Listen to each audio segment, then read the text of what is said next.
turi ha mau te pire ke hoko pe tau taimi tau whakahoko pe ngā we whakatau ke taimi. Pe hawhia taha wātu tau kamata pako whi mauia ke ue te tau tolo e taimi maro hokatu whakatutu tau mau kataki pe ke tau turi taimi pe maro.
ya whakfoku mai ke i kumiholo ki e mea lele a soana e whewhai ake ni ngāwe.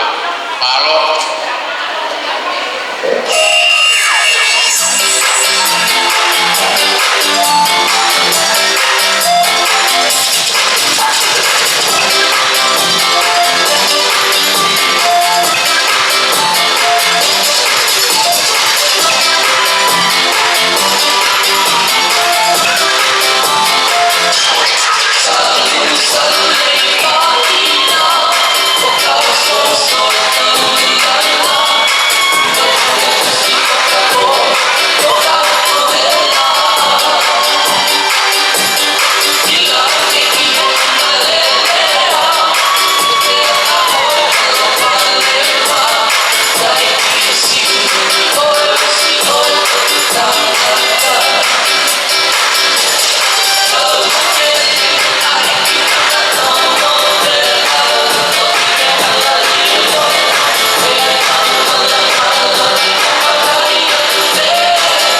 Kuhai ki fareni, kuhai ka ki fareni ka kamata.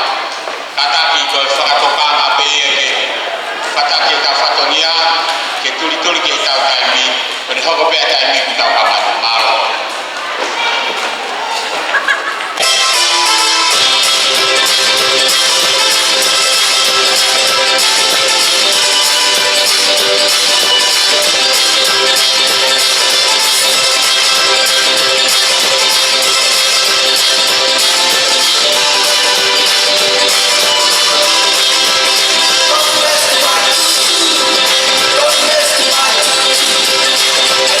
When I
Katau ko kwa te lawe.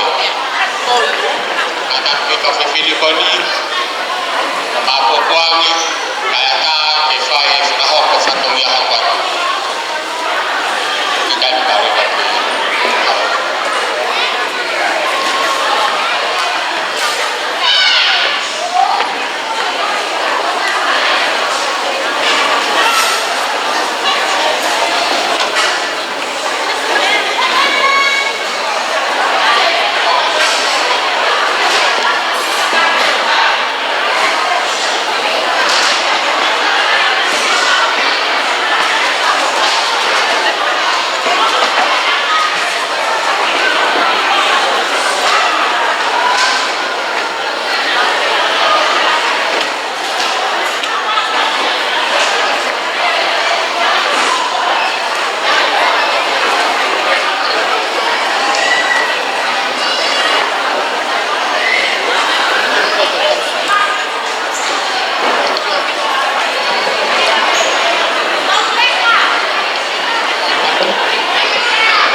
be si hoko.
Whakahata, koe kāinga.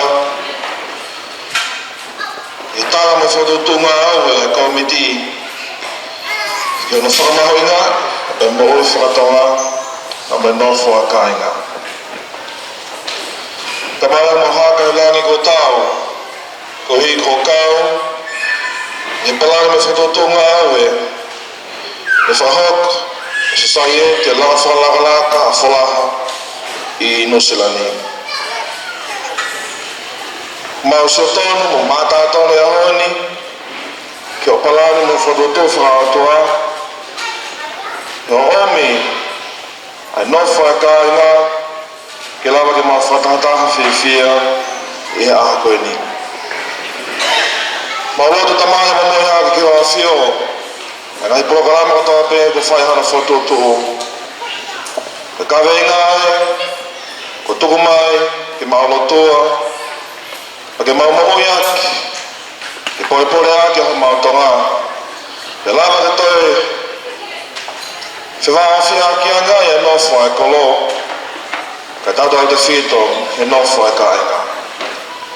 O kore tamai ho tāpaki ke whai tāpaki kina ki mau tohu no kātoa, me pokalama whai hana whatotu ke aha koe ni. Ka aha ngahi leo, ngahi hiva, whaiva, whahok he aha koe ni, toko pe mua, ke to mua wharangangi a ki pēa a whiona. Me lawa ki awhia a ki mau tolu, e whia me ngai tāpua ki makehe, mai aha koe ni.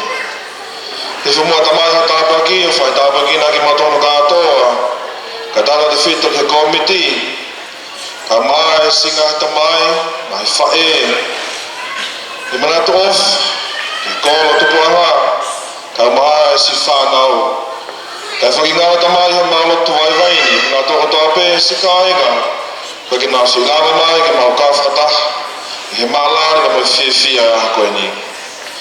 He fua mua tāpaki o whai tāpaki na ki mau tolu, he whea anga whiwhia aha koe ni. Wa toko pē mua ke langi ia pē a whiona, ngā hake reika toa pē te mau whina se hake ai. Ko whakatoa te mau aha kore ni, e Jesu Christo ko alo, ka ko mau eiki. Amen. Malo patere ka e whakatare wa ki peko ni ku whia mau ke whakanofo ki nau tol ki o unga ki he te pire. Ulawa e lot whakawa koe a tau prokalama. Ku kore aku kaya ki mua e patere ka ke mea mai ki o unga ki he. Ke mo mea ki o mo te pire ki he o te tau whakanofo. Koe kaurea koe ahoni, o kore atu mo kātaki mai ka o whine eki me ka o tangata eki, ke mo mea hake ki onga ki he o tautu mai he te pire onga he whakata bea mai whaiwhikau. Pea toki lava koea, pea toki te toki whairewa e hoko ato e pōkalama. Koe tau whakanofo, ko kei whai pe whakanofo. Koe hiko tau lere tō mui ka e o kataki mai a sosi wakafu ka peheki a Soleha Suria Natalia i ka peheki a Temareti mo kimoto e kaule a hauni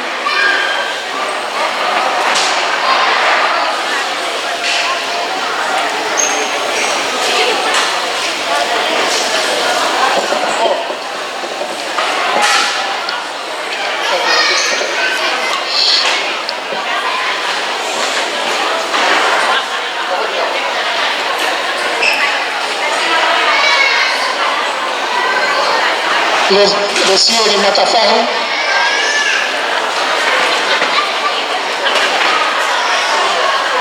iya iya ma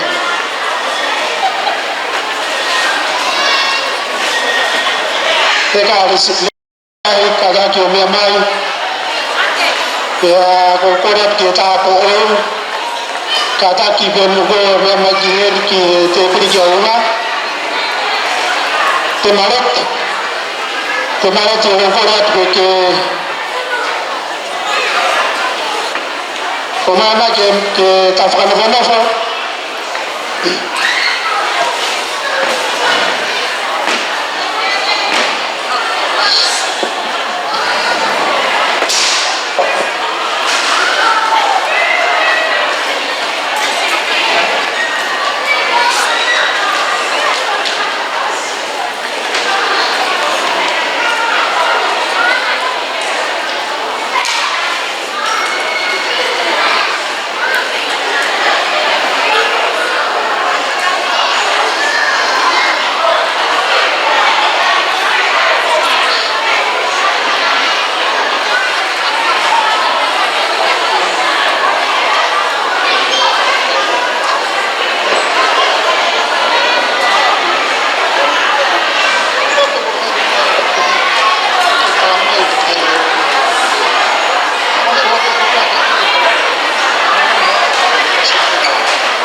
kada kita kafu na kita soni kada jo mea mai mgoi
kata ke kai nga alfa mai kata ke kai nga pola ka baha tahena ngai kai nga alfa mai kata ke to ngai ke na mai ke kai nga sa he te ki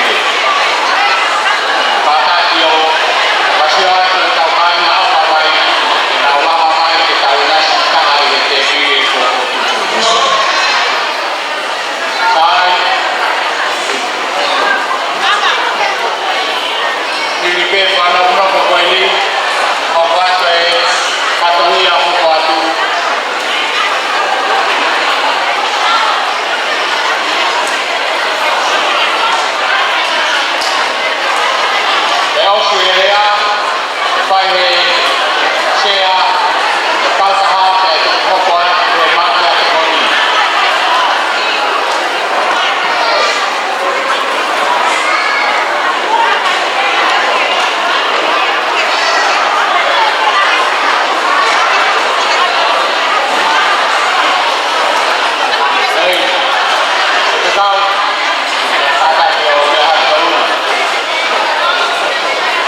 tokoni kata hobat.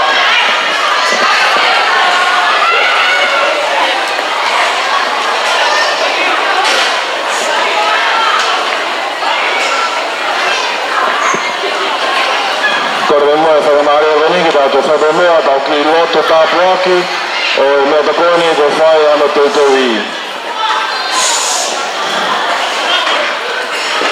Ko tau loto.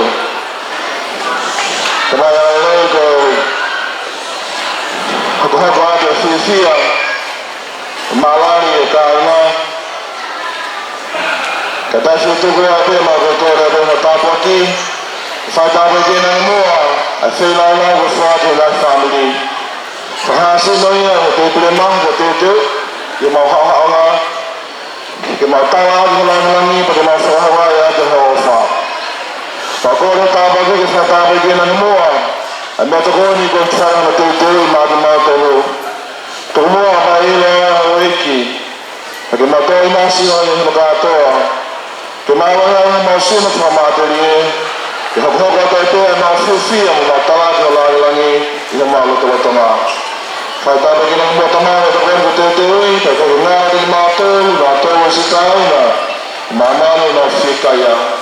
Whai tāpa ki nā ki mātou na kātoa, e mea ta kweni, ko te te ui mo whaa, ke sesu ki so o aio, kātoa mea e ki. Amen.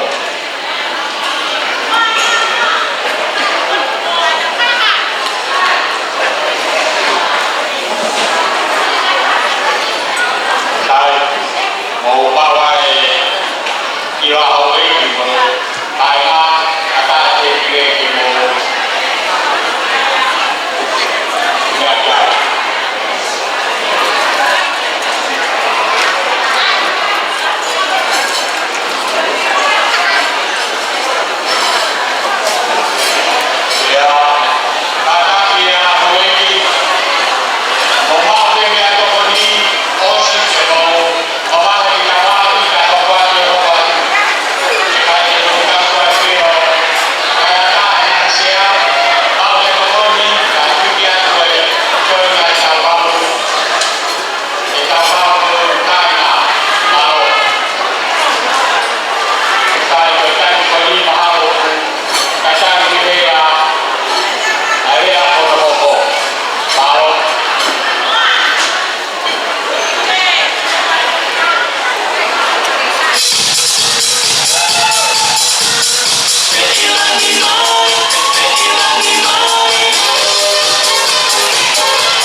mea i kilalo, kai hoko atu e tau kātonga rea e aho.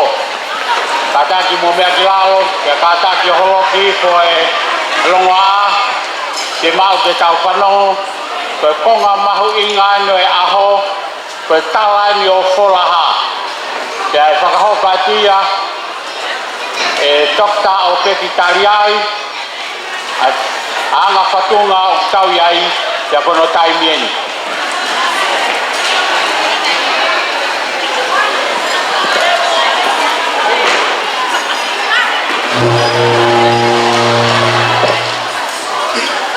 Malo maka whakahoko pēha o tonga whakamahalo ki tamai he wani i he taki whanonga hao ku whai ke tau mo ui o tau koe au sia e aho ne whai mai hono whakaata e tau lofo uta mai ki ai i ko tau aho a wholaha ko kore whamore pēheni e whakatapu atu ki he whanau matawhai ka pēga ki pūrewa e moruwhe o mohopuna e atu e whakatapu heni ki he tongo whaiwhekau ku whai e kore ki nā tataki o tawaho pātere sa te kilas ai pehe foki a pita sori whanua. E roka e whakatapu heni ki he mātua ai ka tangata mātua whoraha o punau i he Aotearoa e ahoni e pehe ki he kau i he mātua o ki mou tolu ai mātua o ku mou whatongia ki hono whakatahataha ki mātou whanau. Koe watu ai whakatapa ki mou tolu o mou kei mao ai mānama moui o tau awai ki haponi o tau whisewhaki ai haponi. He whakatapu ki he mātua katoa pē tai whanau o ku mou kāinga katoa pē me whoraha o i he marumaru e whare koen. He ki he kāinga whoraha o ku nofo owa he mahi koro ke he mo lava mai ke tau kaunga fia fia. E a mea whakawhia fia e ke te makai mo o nofo he ngai whanua ke he ka mou ke manatu peki aku. Oia, watai e ku whakamalo ka te ki mou toro ho mo lava mai. E a pehe whoki e ku whakamalo e ki he tautuku kotoa peo whuraha ku mou toko lahi ka upito o tau whanua. Kai ata mo ka te au ke whakahoko atu ai o koe a tau koro karamangi haoni ai a koe whakawina rea koe a ko tukumaka te au ke whai area taritari ki a ko whai te hake whamadala koe no ke uhinga koe a ho koe rea taritari e o lana ki ai koe aho ini me koe tofa koe aho whoa koe tau ai whakatu ai tau taha koe ni e nā tere e tau te sono ko hono toro aki eni ai whakataha ua ui te amoi kāre ia koe toku whakataha toko lahi au pito e nai whai a whakatau kāre te whakatu ai society koe tau ki he kuafi hongo furu nā ko ke mai ai ha tau tanata mo tau whiwhine o ku ngau ngau he whanua ke mahama o whatu a society koe ne ono na lere mai pēa e ki kalapu na iloa pēa e kalapu o kai anō na lere mai pēa e ki kalapu e ki muhaa kia nā ku kau no whatu e kalapu koe koe whakakau kau e ke whatu e society na koe kamata pēa he uafi hono furu. Aia koe society whako ni, kua hoko ea re sisita i he whoruana. Pea i he ne pehe, kua hoko e society mena whoraha, koe kupu ia o New Zealand. Koe whakakau na anga pehe. O tawanga maheni pe he tau mea whakatonga, ko e tau whai pe i he tau whonga whakatonga, ai tānak silini, tau konise, tau kalapa. Pe au nofo sio, o kui kai ke tau whaakau ki tau tōruia i he lawe, he monu o wahei mai he pui anga, ke whai ani kia tohi kore a ngahi society pe koe ngahi community. Pe mea na whakawawai ke resi sita e society ke tau lawe i he monu o mai he pui anga o toko ni, a lama whakalakalaka a community i whanoko ni.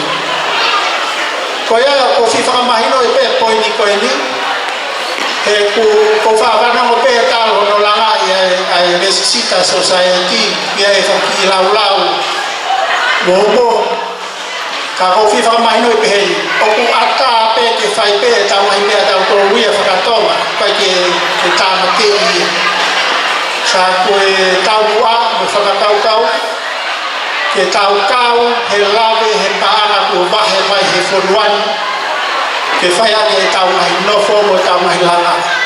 Ko ia, na e lawa hono resisita society koe ni, i he uafe homo. Na e resisita society September a kahanima uafe homo furu. Ea me wafe o mfune ala vai o mfai ngawe koia ke atalu me ai no ui e mahi whakataha ke ui mai a kāinga ke whai hatarata na kourati whakataha na e whai ki o tala ke e horo a e sasi me tokisi o tala ui ko tokai mananga ko e tau mua e whakataha koia ke ui a mai lakana ke whai e ngā ui. Koe ola e whakataha koe ana e tuku mai pehe e whakataha ia. Ke mau whai pehe mau tōru ia, kono whakalere.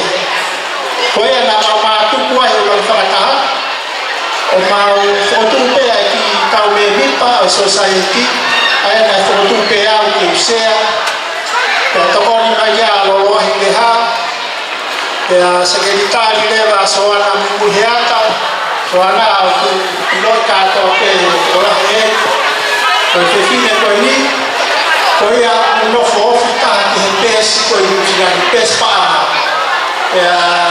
tau kai mari e tau fia tau mau hataha o butanu ku ofi ki he tangai pa anga ki ni hanga o fitu ko mai pa anga ki faya ko tau mau soana mu ia ka te tahi ni ka mui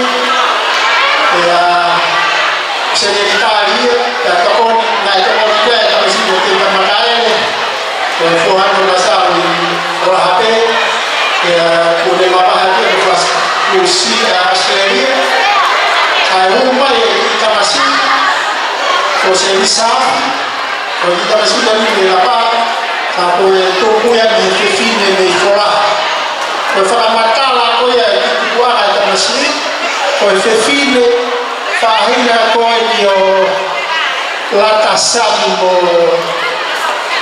ko mahara ko hono o fefine na mari ki la paha ke fahina saafi o gai kita masi ko ni ta koe ko e tokon secretari ia ko se ni saafi o ku ngau me maru mai ai musian ko e tamakoni na ma hono matai to ya ngai ai pisi tau fefia e ma fahina kakai na uha o mi tare ni te pehe ko tokon secretari ia e tau panga na e kamata mai e merefihi ofa Smith ko e taine na musie e Montevita e ko i ko ela he mawhataunia tau whanau ia pi i le kore mai ke tukuati whataunia koe a ke hataha e a koe a ku whahoko e pēa e tāhine a whiwhine o la asaro le hā ke ne whai ai tau pāna tohon peke a mate ke a whoka whohai ni o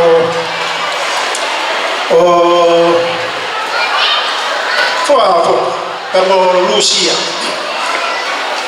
e a koe ka me mi paia o society e a i society koe society o lunga he pe a toki lalo le vai ngai kuku ke o na ta whakalere pea e na ngahi ngā au e o na whakawhitu pe ke pea e komiti a nawai e ke komiti a lotokoro e ke komiti a numeturi pea mo e ngahi komiti ke o na ta whakalere a ngahi ngā au e tangta pea e komiti sport ko e tau komiti sporti o kutataki e o kalani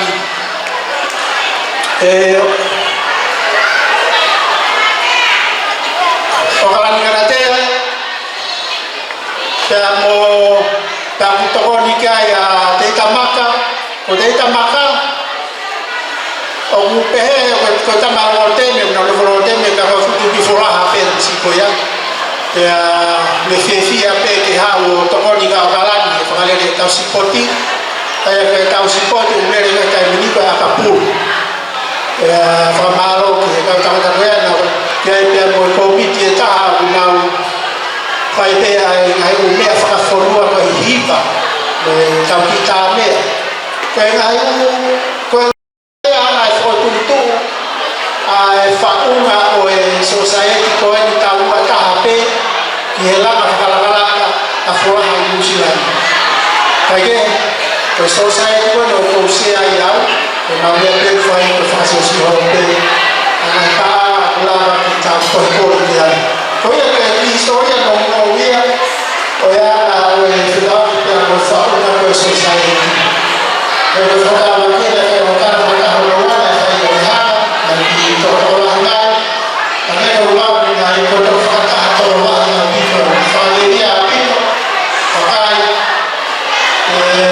ki tolo wahi ke a honi e pātere a koe la presone whakai o baunare e hilani i hana koe lanu kuru i hongoma dao koe kāne a rufe lanu kuru koe kāne a rufe ka musioani i he ngau toko lahi e a ngau rino fori a tau ke ngā toi horo koe kau takanto he maa koe lanu kuru kula koe lanu mata koe loka koro ia lanu kuru kula koe lanu mata a lanu kuru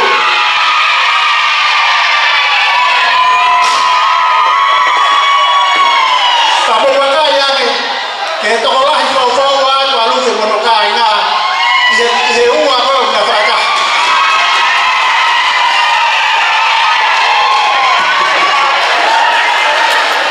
Pea uku kore whamore more atu pelo ato koro ko alau o mai te pire me ta waka na mai kana dono ke wisi ai kamo iloi o nea mo pena utupa ki loto koro ka koho mau te fitoa na mai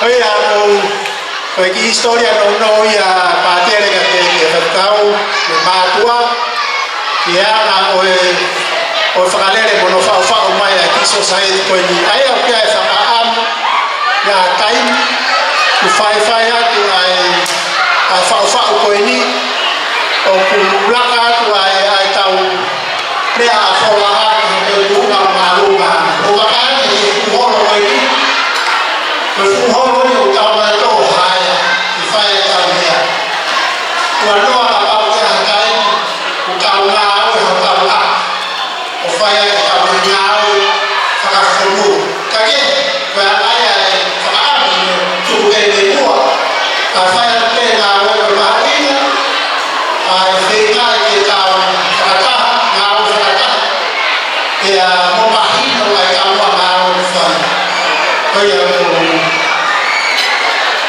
koe ki karano no pea ki a rina aho koe kawenga a honi o kumau whotu ke whakawenga ki a honi a mahukina o mui whakatonga koe no whakainga koe a koe kawenga a koe whakataha o a honi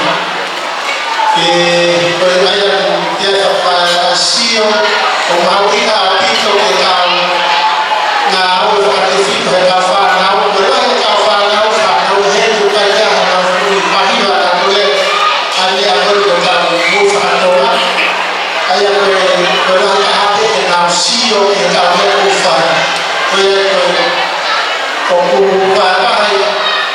ai kawea ana mau whakaatu ke tukuane e kawea ke whai te maakua. O nā taratara noa pe ki he nā i a haukinga e toko whakatonga ai a ku tau kanga ia au tau whanau e mambau he se siwakahi.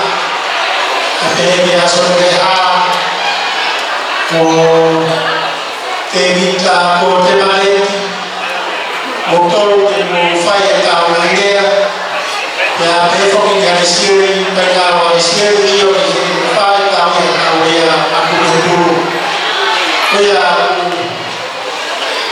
te o kakao e tau kua i he nasi i te hokako e kao e tau o tau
kata ke o prango mai na vai kata ke na vai ke mai ho mo pakamei te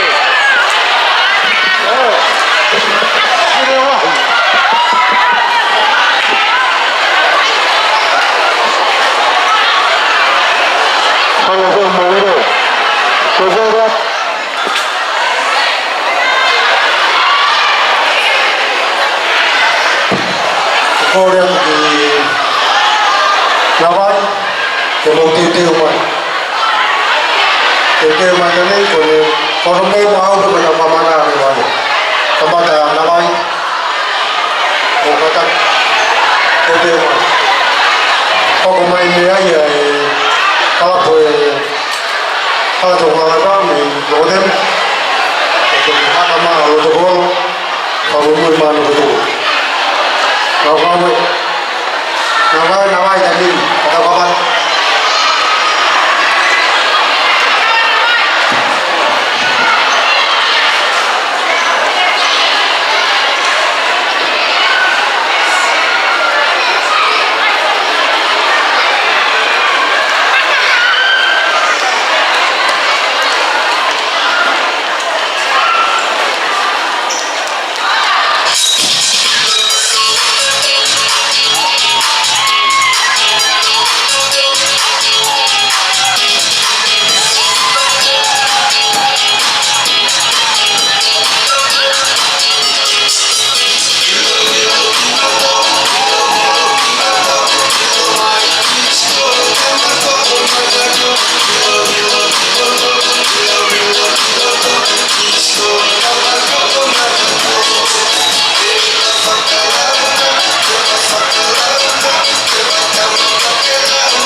si tau kātau ngā e lupa tōru, me ngāhi whakamaite ke pe. Sai mālo.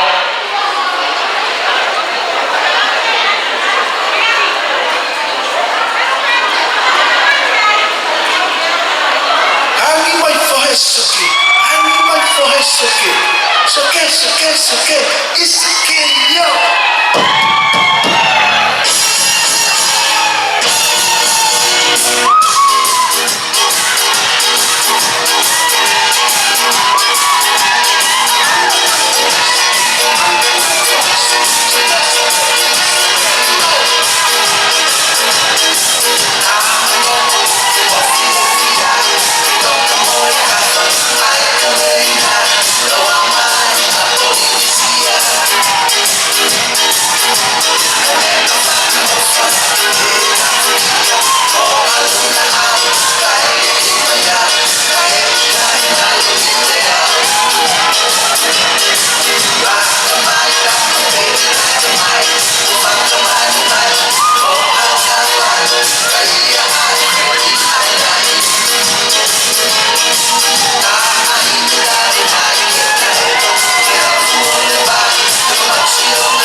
koe kainga na mai ni hoko koe ni mo famore more ne aga to ki lao ko ko to kainga na mai ko to pe ki to aga ta ki koe kainga na mai ko to pe tu aga ta koe ha wa ni tua mo tu ke uma kata no mo tu ke uma ka to te pile koe ne aga to ki he ha wa mo ta ka ta ma koe tu koe mo ngawe tu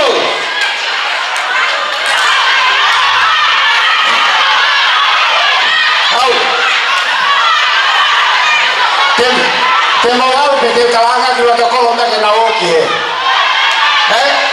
Mo ngawe. Awa ke patolo ka kolo ha we mina wai. Morak. Atu ke na kamu te na hanga hanga kungen. Ngawe.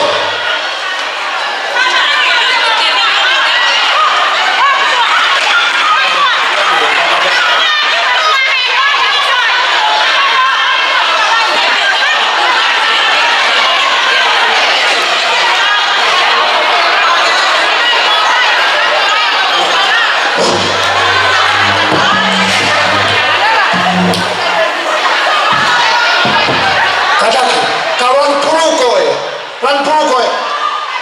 Hau koe ka ran pulu ka atoa ki tua. Mawe. Oe to kara ke mea kai. Kau pega me kai osi ka atoa me kai ona te toa me kai ana vai. Kai ka atoa ka to. Tu ko pega mo ke ne me kai. Hau ka atoa ana vai ki tua. Alu ka atoa kai ke osi me kai ona te toa. Ai ba ki foi pasi na kai ta kare aki. Hava kaga na vai mitua. Kaga kaya na kaya na vai os. Ala no vai ter. Saya. Hava kaga na vai mitua e ka vai na homa. Hava to kaga na vai.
protokolo no whaonga e tau whasi.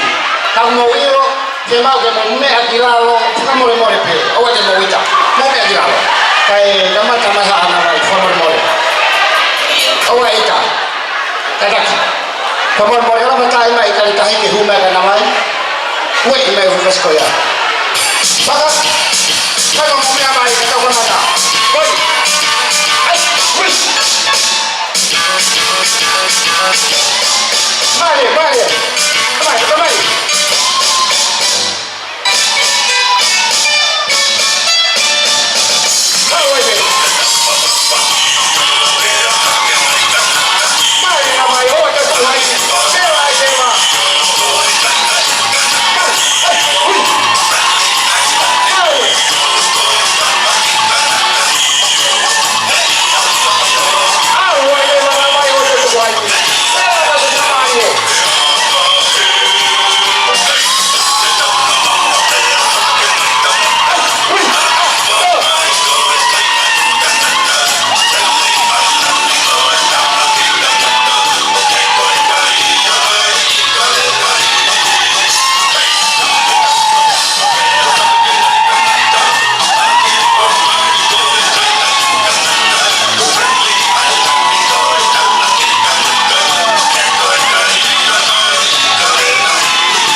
o vai ke komiti kata wa ke ke o to ama mati wa thai la dam botol o ko wa de matomia pa wi na ko mo kwai ilusulani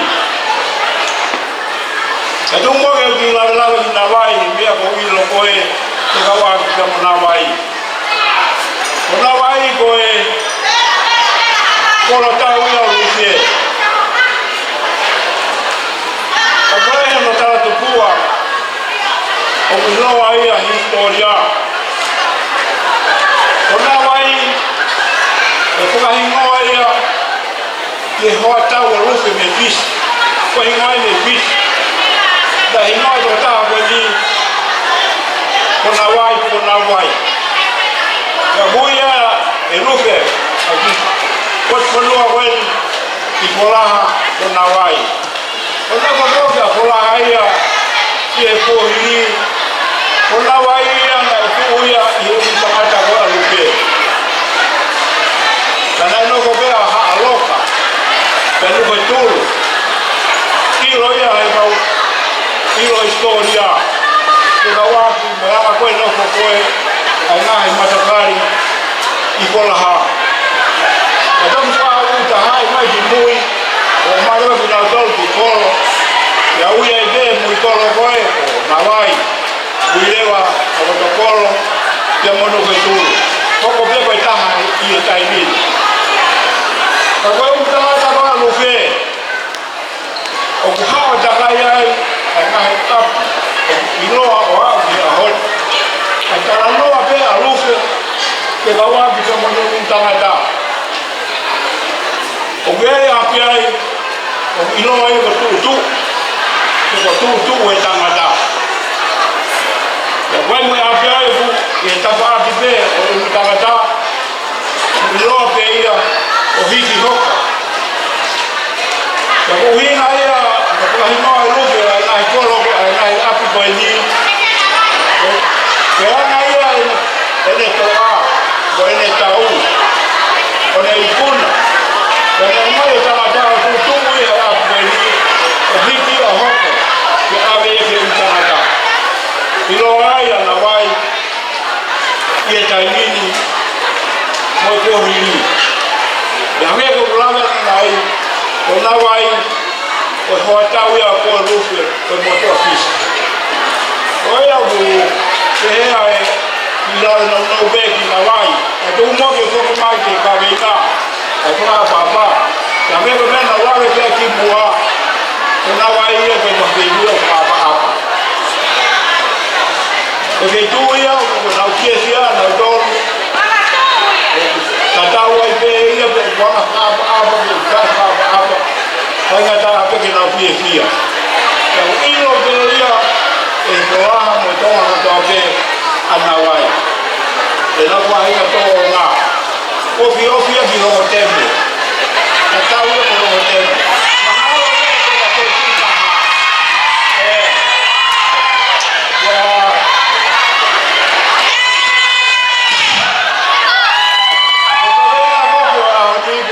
wakawenga ile kautakivo no kwa kainga katonga kawai ka baba ya ku kona kita kede kwa baba ile ke mdogo ni kwa hiyo kwa otua na toki ke kwa matakari ala kono kwa hoko abasa baba kwa ofa hiyo otua kita hata talaya kwa sia fa o mo o ya tamata ka o fa papa ye fa go ya si ma o ya tamata mo fini ko to be ko na o ma di mama ni ko ni ai fa papa si la no be ki fa papa ya ko fa papa go to ko ma ke fa pata pai ko no fa na ko la ve ai na ka o so ma no na oste o tarano ki papa ia o firma o tamata ko ko ke fa papa na ko lo fa mo to ku ko fa papa ko ko e pete ke ai ko e ke fa papa ia e kai to e ala tau ai koi ki fa pa po mai te au i kai rope kai ki fa pa pa e kai ki fa pa pa ta hai te au ko mai o mo tu be ya ha ni ai na fora mo sola pe mo la e ala pa pa ki ma au ya e tamata va o koi pe se mau e sa ai di taua ke fa apa ia e ko ta ko te o amigo ko ti mau e ta ta ko ko te o ya wa te o la ko mo do do be ka na o la ba ya on ni na wa e o wa ta mo do o be ke ta ho wa ta fi sia o fa ma kana au ta wa ho ke le ma la na to fa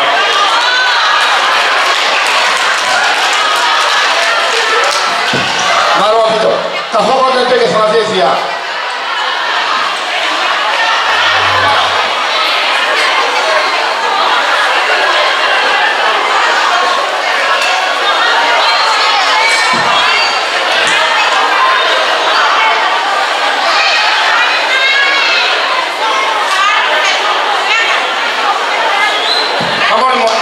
Kamar mo ang kagami. Ang kaya ikitoro mai. Kamar mo e huwa na pelea ato tu kata kamar mo o den mawita. Boka ka kato hu fa du pa ni mai. Hu mai e ato tu pu. Kato di fai la ta lo ma mo ka ta ki kamar mo o den mawita. Ko e ato tu pu fa ko e lo man maaf. Ko kaman maaf na lo.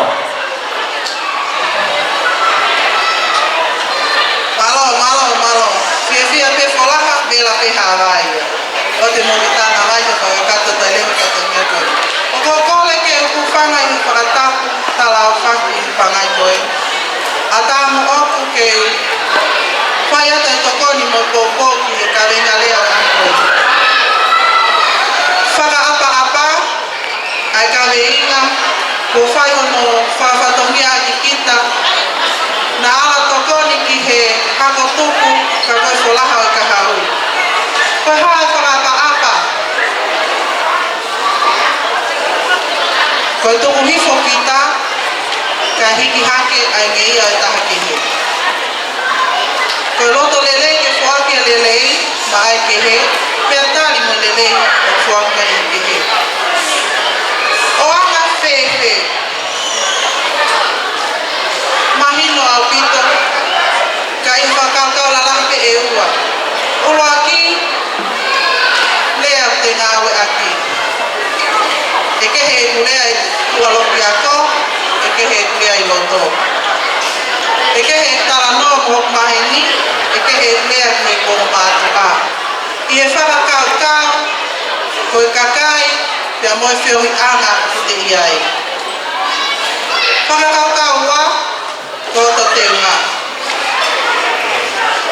Mahino au ki to peia, ka mute tokai, ka mute loto ke te whake lelei, whakahai o to te unga. E ngari no ho te unga ki e mapouri, ka mo te unga sāpate, e piwa loloa pe mo tupe. Ka koe haha aku e mahu ni he whakaapa-apa. Mohoni kai e maha paanga ia, kai maha koloa. Ka koe tokoni me he maheni, ofa me he kaunga api, moe wā ofi moe whānini, i kai ha paana peha koloa te kawamahuta. It is to give and to receive, with open arms and a humble heart. Respect to all, enjoy the day. Thank you.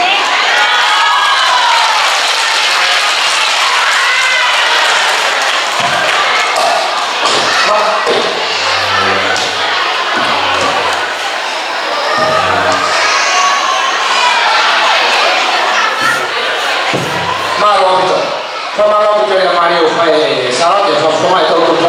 Ko ka da ka ho ka de ba da program fa de fia. Kita ho ka da pe.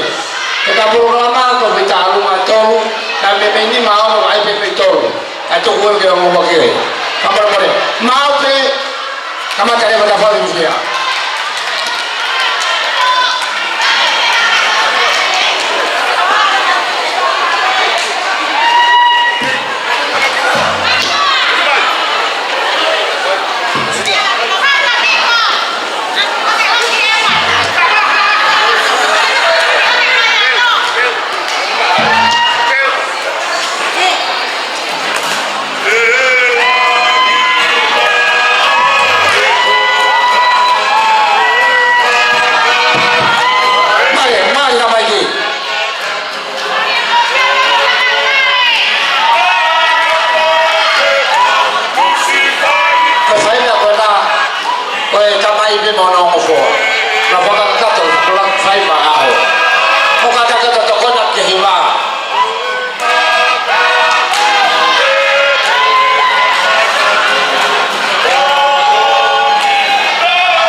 ki ai ne okay malo karena kita bangga ada ki pilih ke to kita wa pu hok ko ta pe ma chao lo ma se ma pe hok hok ma pe ya tai ti mau ke ta ka ya ka mo to ka ke ma lu ke to mo lo to ko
ngáo cái mà lô còn để cô quay đi đâu ra cho nó phải nào mà lô mà cái tụ mau về alo ra rồi đi về mai ai ui alo quay đi mà mai alo quay quay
tu kwa kiseni tena to at ke tau te pile o te ke ta wa pe na to kona ke ta wa puru de mo ko ta ta wa fa ka se ni na mai ko ta ta wa to na mai ta to ko mo to ko le o si pe ni ma ko to mo to le a ni ke ha me ta wa oi ta to ta wa ta ko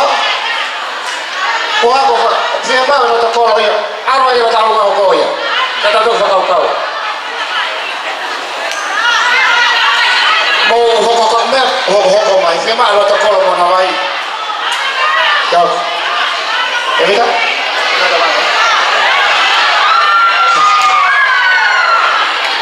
kone ospe ko ni hoko da lo ke me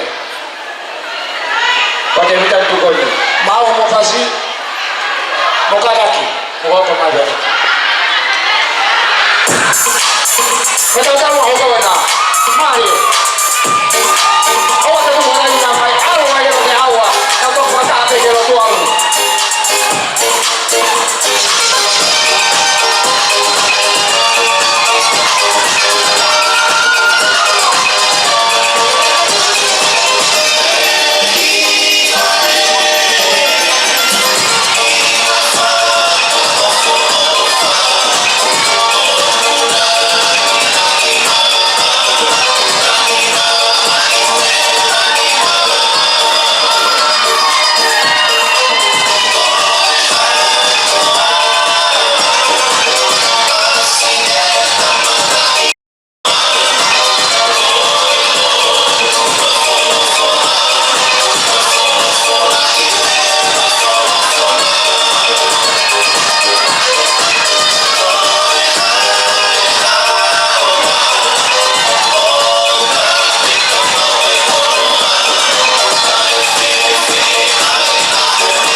sentido karena kita kini ke ada kita pilih kita kon kita fana waktu kabar mulai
more. Alu pa sa ba.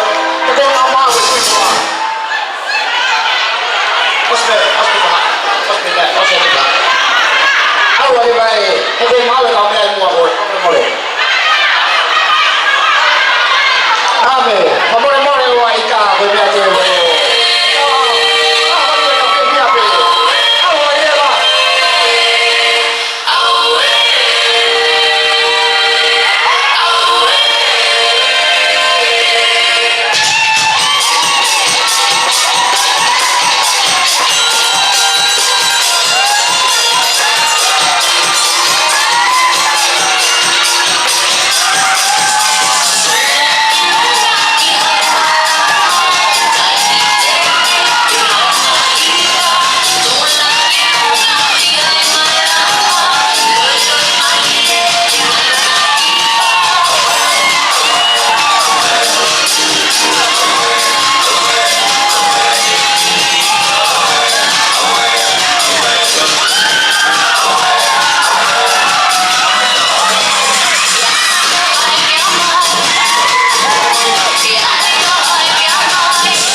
konga mi hamoa ko da mai kin na o hamoa o ka hasi mai ko ina ana tatafa kamo ngana aiki ka kai ke to la me ka havea ai ko havea o ni fa o fe fine ya rufe ya mau havea ko tupunga ai marolo havea na no fa tu tatui ini to ya hiki me ya iki la pa o hoko atuai ya tala ya pepe pamutala kai fai ko tala kai fai ni ko tu ito na yo na de pure ya tonga ka de pure ipe mo hambo ka to hoko havea ulaki marolo ko ni havea ko foi le ai alufe ko fa to winga alufe ko fa o kofa ni tama pa to ngai ta henge ahoni o wi ko fa pa ko fa maro la ya tu ke ko mi ko ni ono winga no fa ta ta ai mai ta zolo o wi ko fa pa leo mo no fo ki tua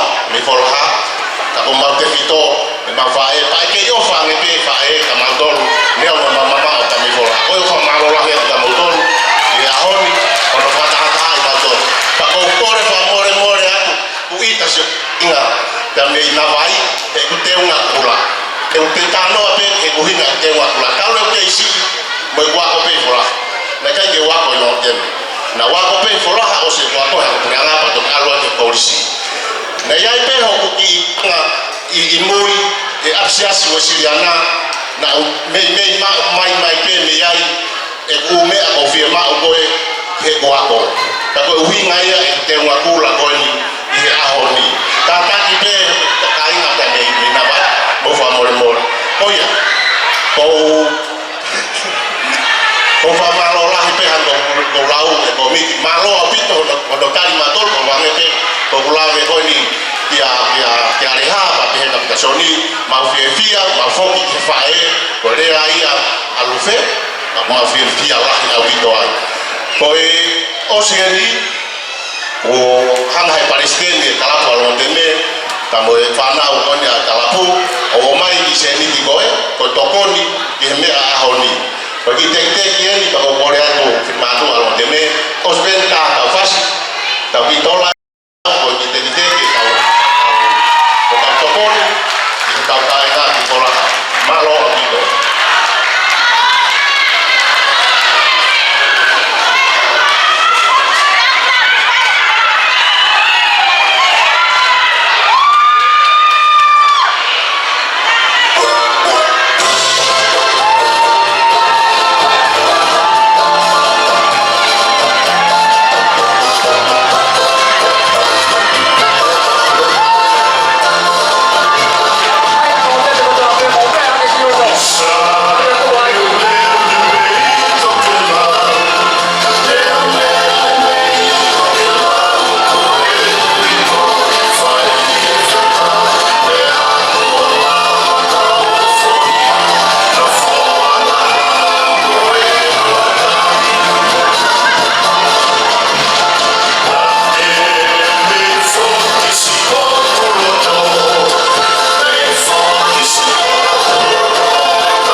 mai ko ia matanga pe a ko ko le ke u whanga atu nga whakatapo tō pe ko solo ka hapa bo i he whaka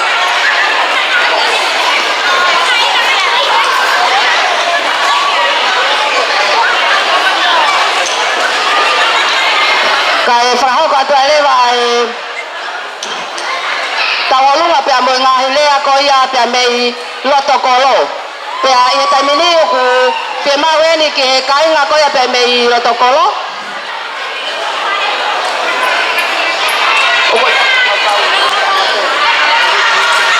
pia mawa loto kolo ke mo katoa mai ke whai koe ni pia kahili e whahoa koe ni pia te wanga lewa o ave ki a la nola kanatea ke ne whakahoko a lea ko ia pia mei he youth pia kahiri a whakahoha ko ia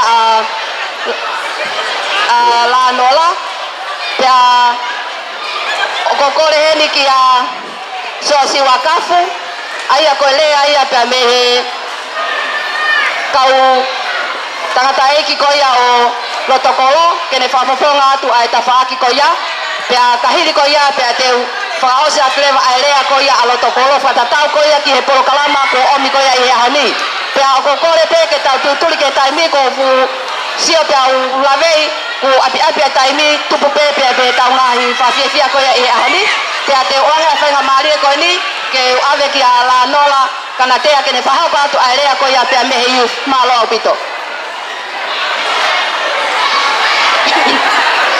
Kole ke hufanga whakatapu ko asa whaki ka tamo mo au ke u ka tamo ai whanga malea ko ni ke u whakahoka atu ai ai whatongia ko kuna ki au ke u whakahoka atu he aho mau iga ko ni whamamana pe te u lea whakaparang pe ko hui ko e tate whika pe ni ke youth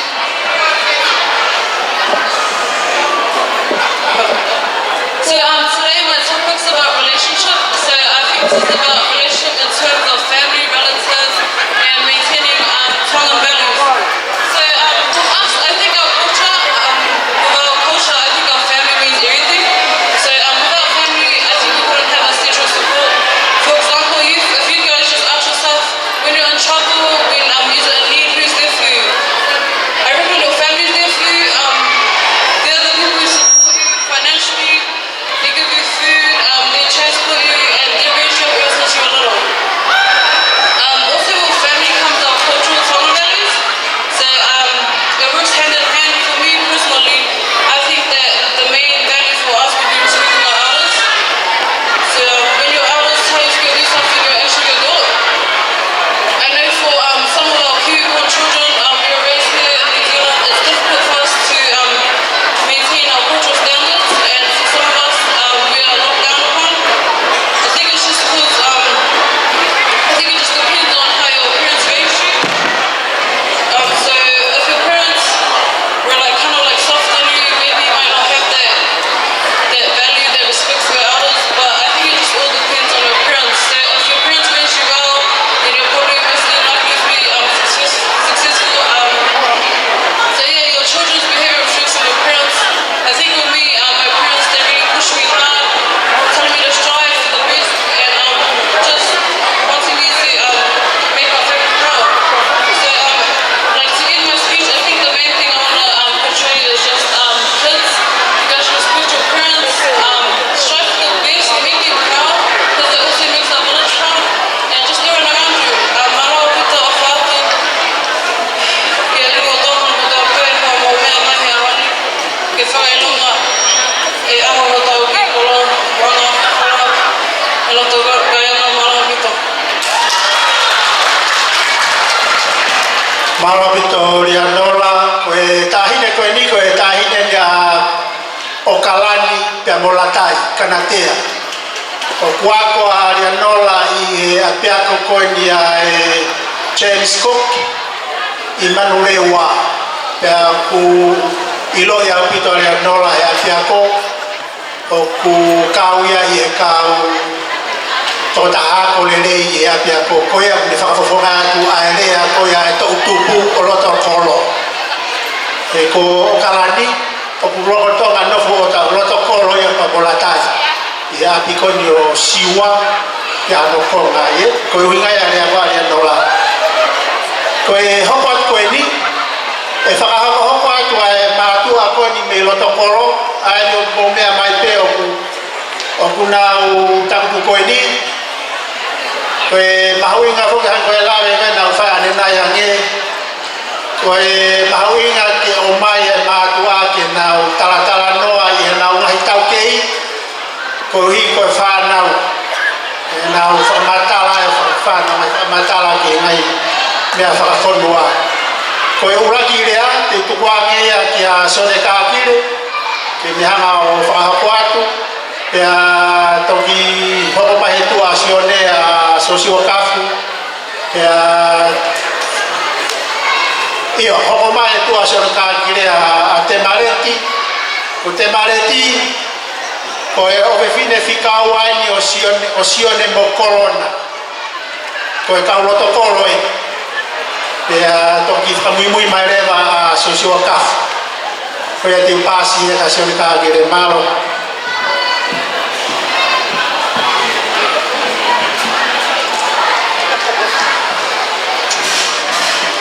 Patrolot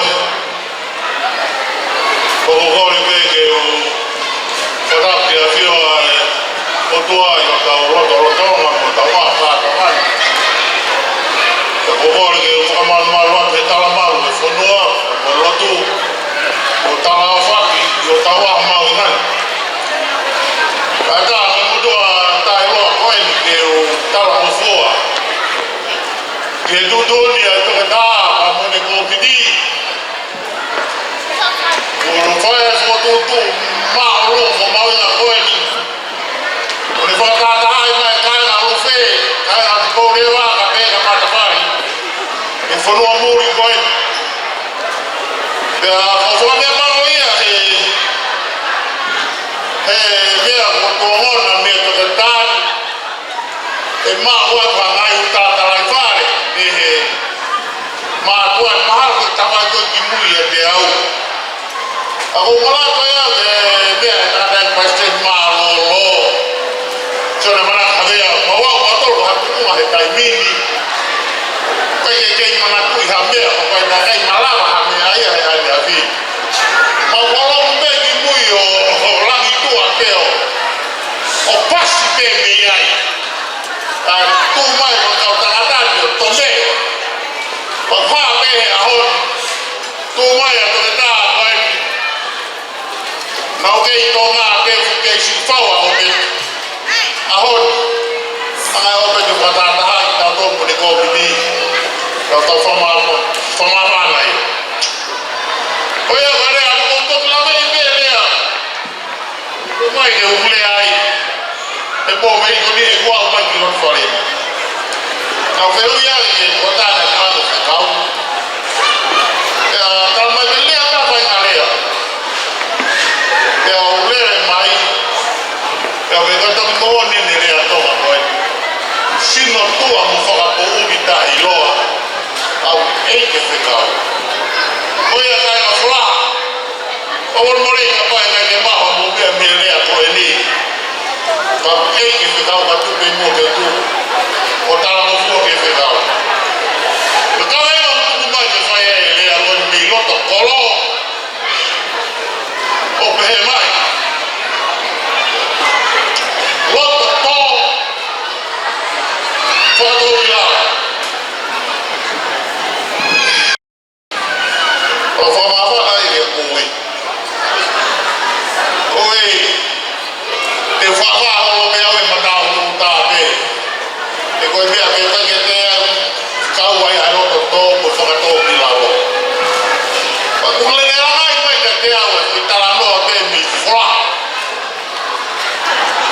Ai e kou whae e maa whana. Ka nea ko wheha tapa i maa mai te nere ai. Te kei ai kona pe au ki mea kona mahoi mi whura. Ka tala noa koe ni, ka tala noa ka te au e tārai whai whekau o fumo tua pa fua roa au mea. Ko whora haa mo mea i kei motoru koe ni pa mau konga rahi a motoru koe ni mo wanga au mea. Koe ki kono kakai, koe kakai ngā mawhialau pa tātā ke historia. nana wara pe na to wai tau ni tua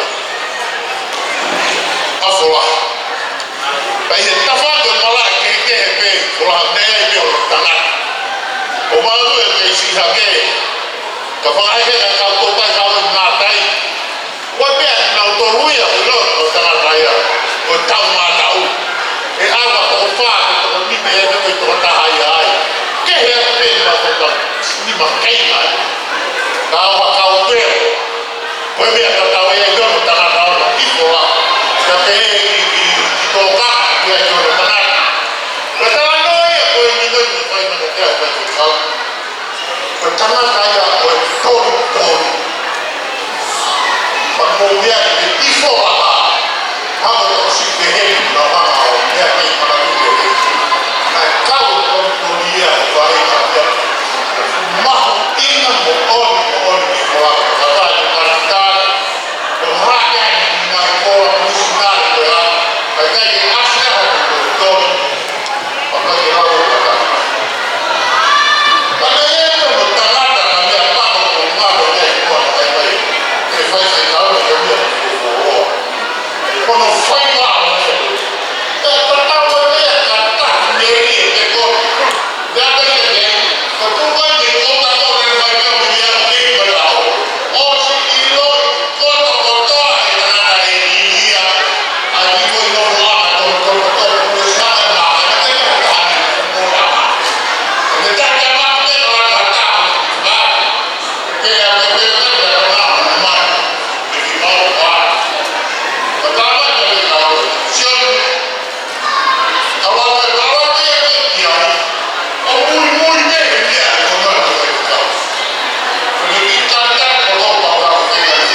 Thank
ko mawhana hawea, tu pōre mai monoka inga.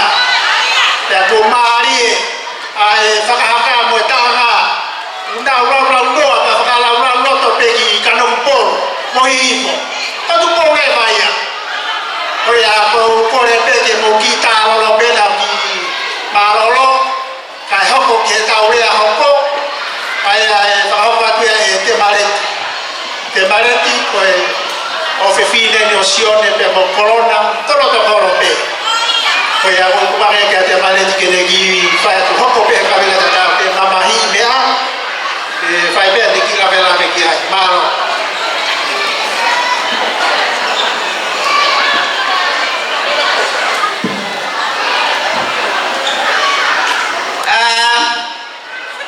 kita kere fai ha pakaholo mamata ke uraki tu kuha papekai ke tu erangi ene ofa we saka inas ka tau kita tol e ahu koini we ahu koini na ta ilo kita tau kawai peka ne o na tau ko tu he ko hili pai pai pia tau la vai ahu koini o ku atu he de kamaro malunga ya ke koi patere oho anga ato kilalo ka keme amai de aho koini ke tau kau na fia moe fonua koini koe fonua ka koini o kia hanu historia ka kou ilo o ka kia hataha e misi ki ai na e he kai te urawe te he ako na kai te sai e ku ako he kai te unga te ku ako mo e rau taha ua he ako kureanga koi folaha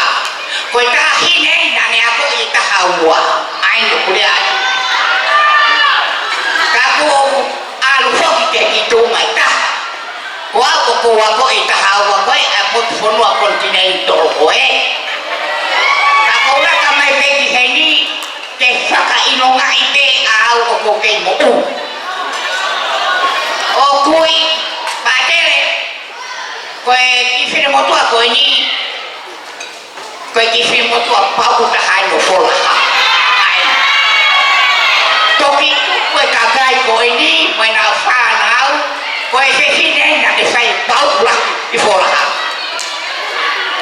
bea o kai te wai au te mo mui mai te au koe kuonga koe ni pātere o kutotonu ke hoko foraha ki loto o loto pea ku hanga lewa he e loto o whaere i mai ayanga whaka apa whai totonu mo i tui te e ki he kou hinga koe whanua koe ni koe whanua poto ka koe aitu ke poto kai lama pātere whamore more iange a whira motoa koe ni kai hawhi haraki kurea koe tau tuku ai kuongani ko nau alki nau tolu e he whainga mo ui e taha ka ko koe mo au te tahanga ko ohake o ohake i he kuonga tutonu awa na ke pehe mai ko muri eni pe awa na ke pehe mai o kuale te whakatonga tuku ia ko koe o kuako ui e koe tuku anga koe ako mei aku pea toki mo where mai lewa ka pau te ke ako i de rei ai to utupu koe to tahare to utupu maka taha a foroha a to i te nau alu i he whonga totonu anga le rei anga osa manawa osa whakataki te anga whakatoki raro koe anga whakatoki raro o whaere ia e he kakai o osa kakai o tui o tua te e rau anera ki tanga ako i koe moe koe tau tuku pea i he kua hiri pātere koe whanua koe ni koe whanua pau he nei kai ki aha ka koro ia te ne rawa ia whoraha he mea koe lo moe mea koe kai ha pea moe mea koe ni koe toko toki pea ko kore au te tuku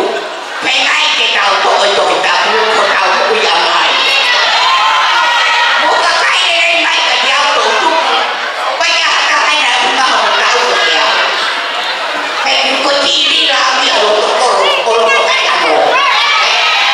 Kaya ogonia ikaria kapotoy oto. Kaya wa o katoro may ako. Ya ko lo ke mo mo ya.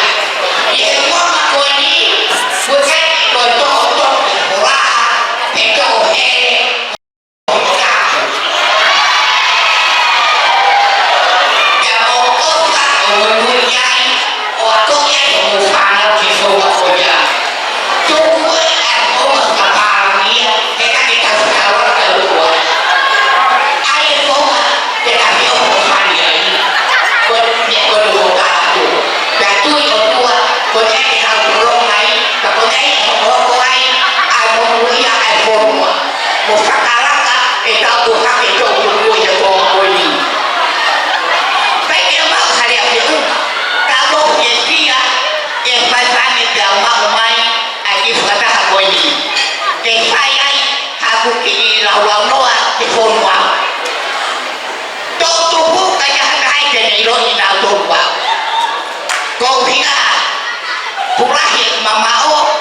pero to ki asimaye pe kam pe ke ham he ki atoro mai mowi ke toa usia ki he angi ko kata ho mai pe be o fa o pitu kate motor kono koto ka ko ilo be o pe to kolahi pa ke no hanga na toro la be ko haya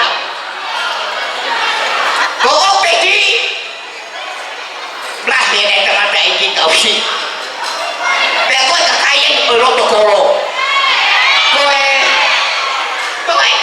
ay tamata ay kita hapile kaje kawan doa kita mata ay goyang atu koi tamata ay goni he kutesi na usaka to ngai na manako ke alta ke ho mau ki o seni ya manako mau ke to tao ke alwa kita yo poka mai yika Apakah siapa ini alu biasa gimai? Kau tahu ya mohonnya. Kalau si kau tahu ada baju kadoto. Orang nak kita dia ayat tu kau ni iPhone. Kau ni aku siapa tu tahu? Kalau tahu mai iPhone ni, kau tahu tadi ngaturi gitu. Atau iPhone.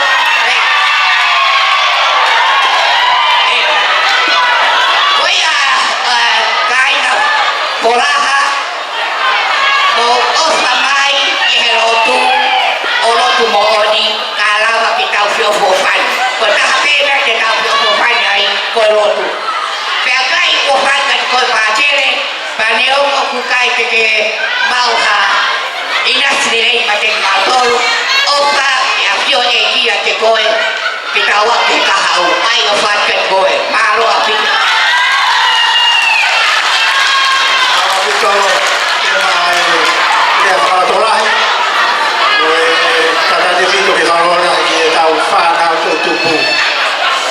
ya ko famana ta pe kaina ko reba o to e taure ata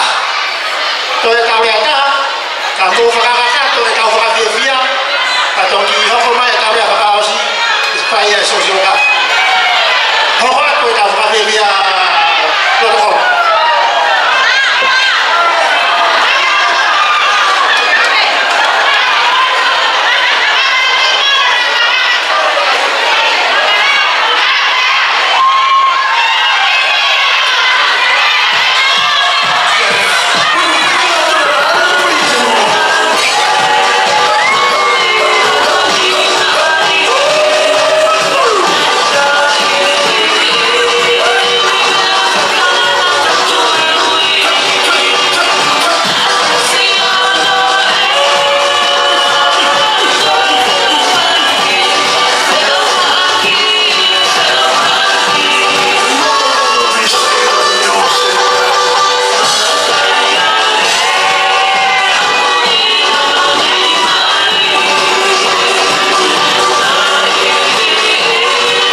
tua kai loa koelu. Kato aku e whatongia. E omi e whanau ke whakatakato. E koutonua kore whamore more atu. Kai ai hare ai maata tua. Omi ai koe motua tua e. Kai ai hane ai ai loa ai. Kai atate moau ke whakatakato atu.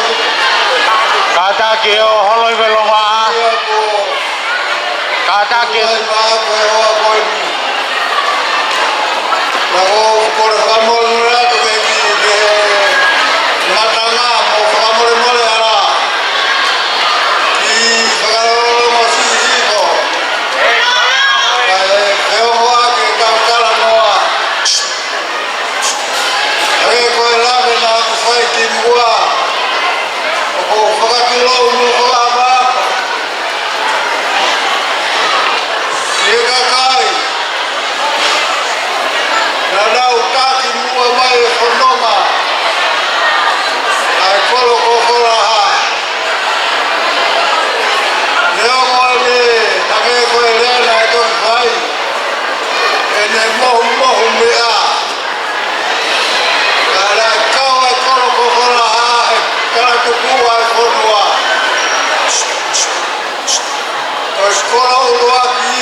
Yo no fala que te hono pegado que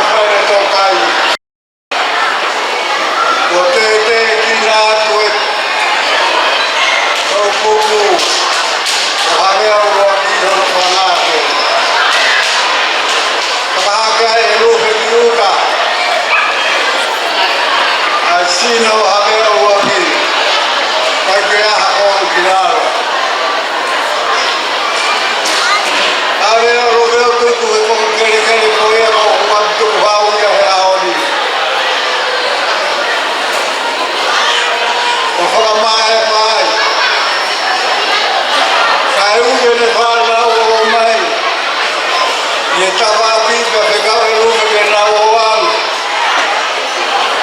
O fusi mai e kue mo e wālai. O hai ake no sino mono. O kaki laro. Te hai mono ni mā mono koa ki o ngā. Kai whakaata hana ko maroto. Te pare ata ko ia ka te koto. Te ki ui ne whanau me nā o mai o tūsi. Mau mea e mea nā kona tūsi maui.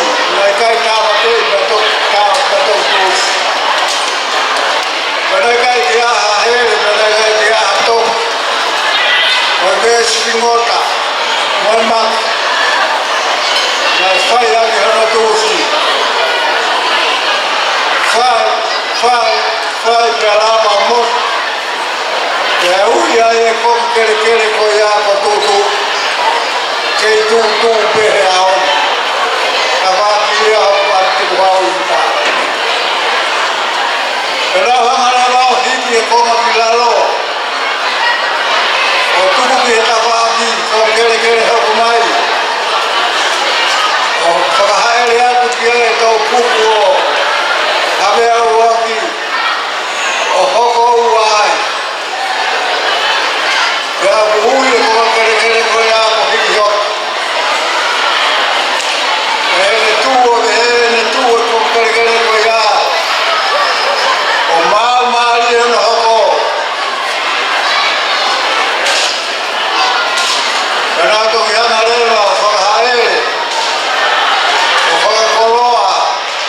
O whakahaere ki tō mua ke kore kere ai. O ui ko whakarara. Ai au o teme mo fora. O ui a ko whakarara. O toki whai mai ai, mea mai a hau eki me la paha. O whakahaere. Ko wakato hawe au waka. O ko wakato no si no me i oro maki rara. Ka lau hangarewa o whakahaere, tō maki uru maro whee. Ke ki foi whai toka. O puhui ko whangatau, o whangaroto. Tūpe ia he. Hala, ko iawe koe me i whalahi lo te me. Tū me he kauhara, na kau he hawe i whalaha. Koe ki kōki foi whai toka ia koe o puhui ko whangaroto. Ka nua e ko ka ronga luwhe. Avereva e whekia ki o kala koe whanama. Ka hanga e kuri whakarote o whakakakato. O kui kai ko ha whananga e tala noa. Ka koe tala noa mooni. Koe whei lau tangata na whai. Koe sino tamate i mouni. O ruwhe o hoko ake hamea ua. Ka ene pehe. Nai osi hono whahaere atu koe aki. Ki la paha. Ki e langi ke teri o. O whai mai hono lea mei. Olo waha i. Hatu i tonga. E luwe. Koke tipou hake hepa koe. E luwe.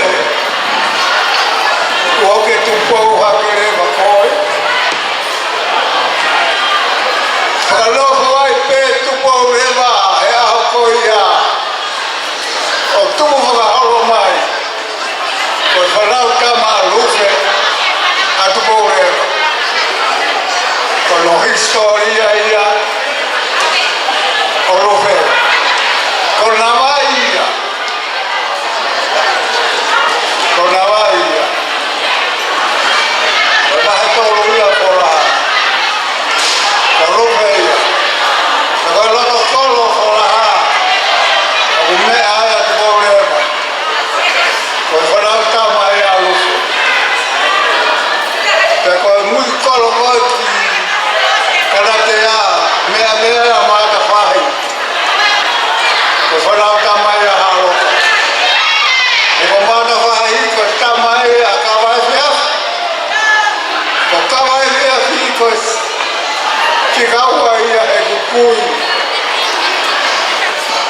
ai ka ni ke no he tu sola na mai sola ha ko to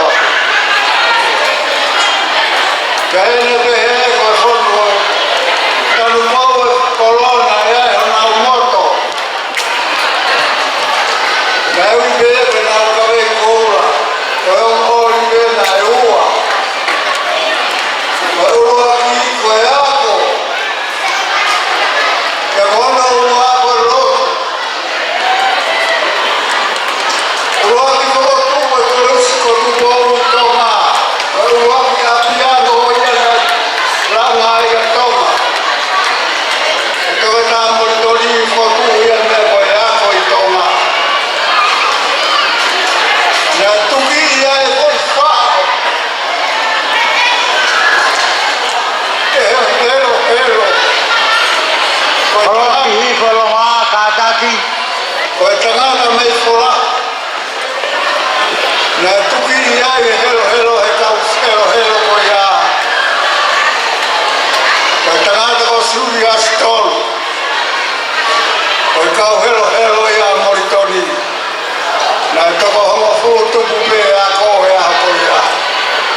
Tala no, a pehe, ka mea pango.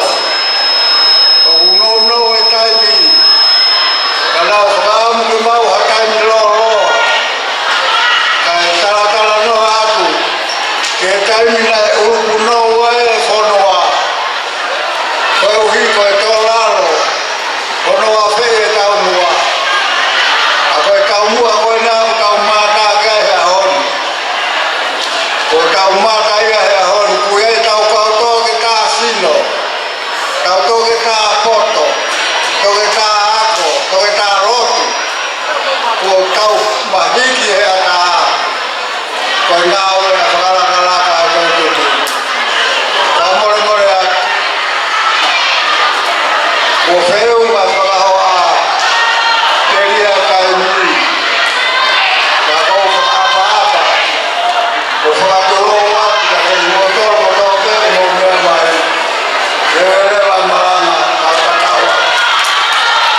whamaro ata pito sosiwa kafu. E whamatala maui ngā koea ki anga e tue historia koro. Ka mea pango koe ni nonua taimi. Maui ngā pito e maua e kai pehe. Ke tuku mai e tala ke nofuaki e whanau. Ko kia hatai ni whena maari ke tau tala noa i ke whea koe ni. Ka e koe hiko nonua taimi ka tau tuku ake mua. Ki e nuketo. Ka inga mata whai. Lanu mata. Ka te o tuku ake ki e waka ana ke ne whakakwatu e ahoko mokoha.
James Schools High School. Ko me le tau fia mo fa fia ya ko tau whanau. Ka ko mai nga pa hono ko o fia ya o tonga pe mo fale ka. Ai tala mai he ka me ana tau alwa ba inga ki na mai. Ko lo ko ko ka ika ina hau ko fale ka me tonga na hau to no ko inu betu. Ko ya ko pa fia ko to ape me nga mali ko ini. Ange rangi ya ki ba inga na taxa ba inga he East Tamaki College he 2010. Ayo ko na ta ko no pe le ka na ta e ki e ma ho inga o ya ko mo lo tu ho ta ko wa ko ta fa na tu ko ni ke omi na pe tu na ke si o ta pe tu na office aga ta ba pa le ti ba to ko na ta ba inga ai ko ba inga ba hu lu ya ka ko ho ko ke ko se la ka ko ka mo ko puna ya te vita ka mo ka lo tu yon o ko na ma le scholarship he ako ne si ko to ako e MIT ko ya ai pa ma lo que he o hitama pa o age fai mali que ni mai o fine muy ko ni pe aska para tu ko ko kwa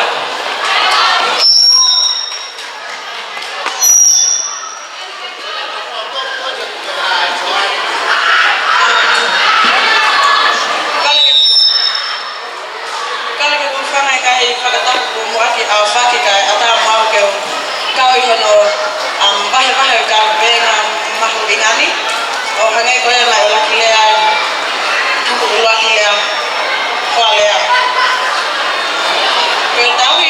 ketahui ba aku ya ngai tahu ba etolu ko fe bahe kiai eka vegani luaki ketahui ba me tua ua ketahui ba ke tau tabai mai tau fae pe tolu ketahui ba atau tolu youth ke tau fae aku pe tau lecturers pe tau workmates pe ko tau kamamea ke ulaki tahu ba mai tua ko opo lea dia ka opo ngoi ai opo kai ke malava ke tau fakata tau ai de ofa pe kai ke faka au liki ke ko poto ini mo pe ko no ai tau ko tau ba ke tau tamai mai tau fae ke ta hai ni tau yo pele nasi ke lea dia ai opo kai ke malava ke tau yo na kata ba kai ame e fa nau ki he tau ki ba fai he tau matua me aho na e fa nau ya ki tau tol wa ma ke ahoni ka fa ke tai o tau ke ma o ma ni ma tua o na tau i na ba ki fa nau ka e fe na ki tau fa nau e la na to e la na o tau ke ba ke tau ma tua o tu pe la wa ko no to le tau ba o fu o ka la ki ai ko tau tau ki ho tau fai ako pe ko tau lectures workmates pe ko tau mai ka nga mea ki no tau la be ye fo no ani ai fai ngata ho ko ke tau anga fa ka tonga tau ye nga hi ba ni ke lele pe uni o ya nga hi mea ke o ye fo no ani ko laki o la ya nga matakali ke inu silani pe ano fa ka tau pe ki tonga aya ko ka ba la Maoris, Indians, Asians pero mau leva e ruaha ke aya ko ha fa ka taha mau me fai matagali go ni aya fai na ta ho to ta wanga ta hi vale le ke fonua ke malo ni le fa ba la malo mo fie ba la ka ko tui e ku ape ta hi ta ba se o fani pe paka ofa o kamato be ya me akita yo singa be a be mana be api e iloma pe le o tawe ba be ya me te wa fe ni ole fa balani ke imagina que so basically what I mean is reciprocity, which is treating people the way you want to be treated. Us as Tongans, especially the ones from Holaha, are very loud and proud of everything that we do, and at times it's because we have to prove to others or prove to ourselves that we have something to prove, and which is why reciprocity is important, because always remembering where your parents are from and what you do, or remembering your parents and what you do will make you a better person and make you do better. Don't be the person who took talks too much, and that's it. Be the best that you can be through staying true to being Tongan, but also being true to yourself. Ko e tawanga whakaapa-apa, mamahi mea, loto toa tau iwa, o kutala e tawanga whakatonga. He ko loto kai ano pe hoki. Talo.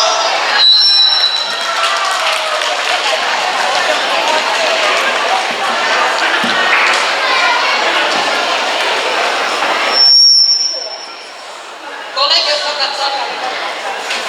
Kole ke whakamamau atu i e ngai whakataku o ko a whē, mosi o anu au whaki. Ka tā mahoku ke whakamono o hoa, ko mawe ai he aho mau ingani. Whiwhia ke whai whakawhetai ki he toki wā. Mā ka hi e taui, e kau tōku au sea e ahonu. Ko hoku he ngoa, ko Sala Valentine Purina i ka huka. Koe ka ume i hostea, kiri te hua, mawhanga, e taka motoka, onaha mo nuke puku. Whaka hoko atu e oka hoku kui te vita tui ono, o tau i ka noa. Ke teki motor kotoa, e roto kai anō. Ka tāki pē ka inga, koe rea whakafo i whae. Whakamālo atu, e homi e whainga mālia koe ni wā.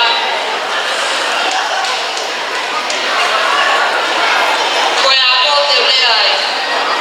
Koe whai lea a ko, ko hono uhinga, koe alu, kumi, mea o mai. Kana tō tupu, te tala no mea ki au. I grew up in Manerewa, and from when I can remember, my parents were always telling me the importance of getting a good education, saying, Stella, when you grow up, you really don't want to work in the factory.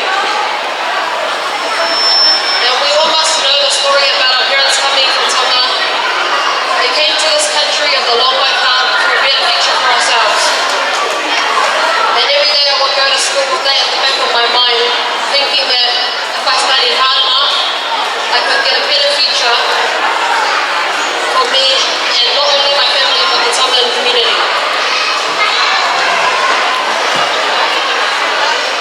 Whanau, you might not be the best at maths, you might not be the best at science or English. Well, like me, I was really, really bad at art. But if you put all your faith in God and trust Him to guide you, He will most definitely help you flourish in your chosen area, whether it be sports, arts, or academics. A verse I've known most of my life, what have I known best now? Koe patu whorowhora o toa mea o whakamāraga mea o kua. O aunga whoki ki a konaki, whakairohanga ki whakatōtoru ki tā hia ke māhoni onu. If you ever need guidance, whether it be in your personal life or your school life, the Bible is the best tool. At the moment, I'm currently doing a Bachelor of Nursing Pacific, which is my way of gaining knowledge that can help not only my Tongan family and my Tongan community, but make a better future for myself and my family. If you remember something from this, I hope that you remember when you go to school, trust in God to help you flourish, therefore you can help your family and the Tongan community.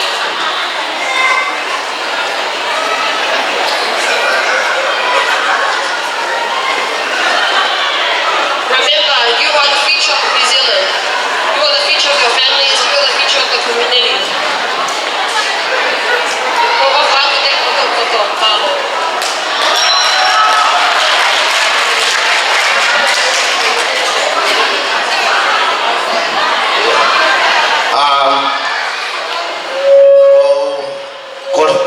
Kol hamar mole at peke kufang at pemu hai fata pupo afaki kai ata motuani ke kato tau ho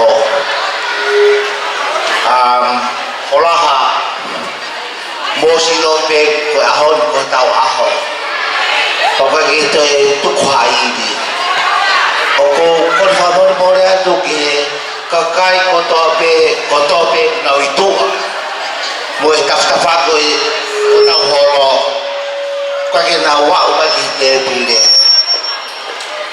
mo o si no pe e tau tu o si whakahino hino pe tau tau e lufe pe mo tu pourewa pe mo matafahi ko ta aho ko taua ko ta whai whatongia tuku ke te pile ko kau aahi ko na tauria ko na whai ilo ko taua o si e nau ilo pe tau whakamāpōpo ka ihe tai ki patatau pe ko kor whamore more atu whamore more atu ki ka kai kotoa pe mo ulama mahi ahon tatau pe ki e stola pe mo bulang pe ki tangata egi pātere ko whamaro rahi atu koe ahoni tatau ai pe ko hai kuhini koe ahoni no whola ta whola katoa pe tatau pe nofo pe mai mui o sio mai ki e whiewhia koe ka kai whiwhine pe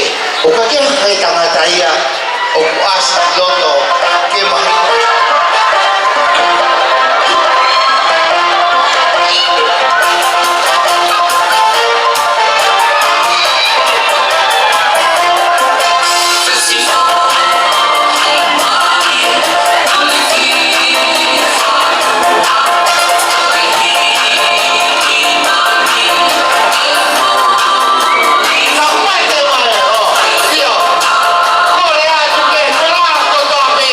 Tangata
spoti ko ya fola aya na tataki atu ya o kalani ya mo ka o popo ki ai o kalani ko fa ya ko ya timi go fola ya buka fo ya timi ko ni ki fe au ko ya o tonga fa hoko i o kalani ni fa ma pe ta ko te aya ko ta ai le nai o kalama na awe ai society ono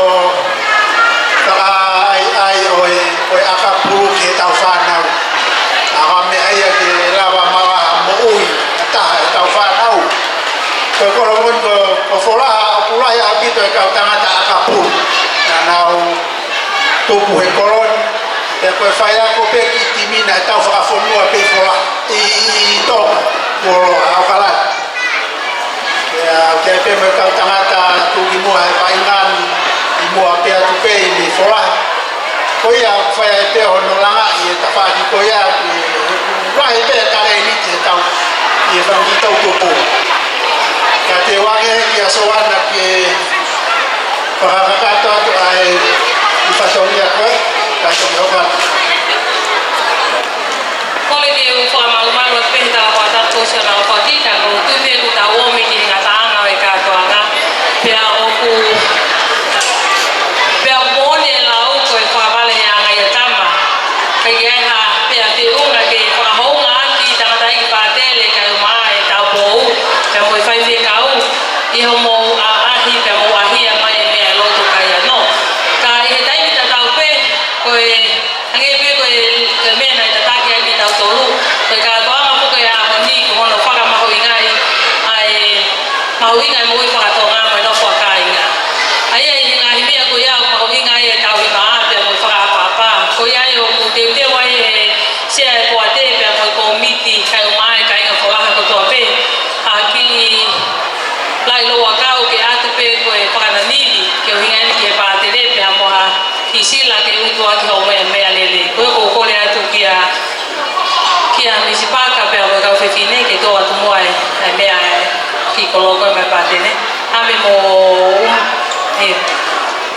pea pehe ki he ki koloa pe pea mo e whananili mai tahine tau ko ou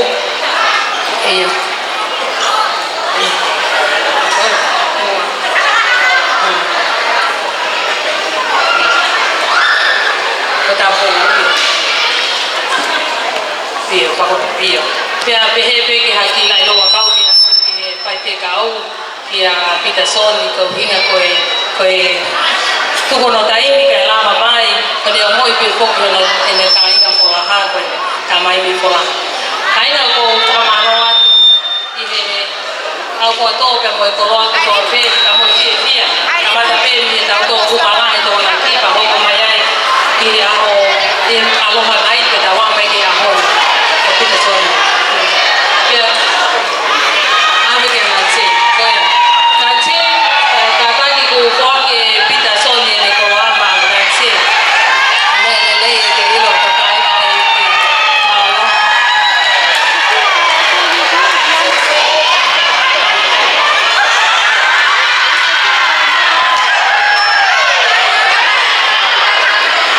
ko yo ko ko nga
tau katoa.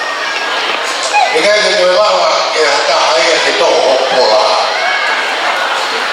Koe pola haa ka inga o totoro ia o tau toto. Alu hata haia koe kui ia o no pia. Pea koe ke ne maa ia e pola. Koe mea pe waha koha pola ia. Koe mea pa o tua ia. Kai tau pore, koe tau pipia, io tau pola. Pamalo ke toi tā, o mai ko miti. Kai langa nāu e tuai, e tau whakataha ai, e tau pipia ai. E ka pātere, a mai tau po ou.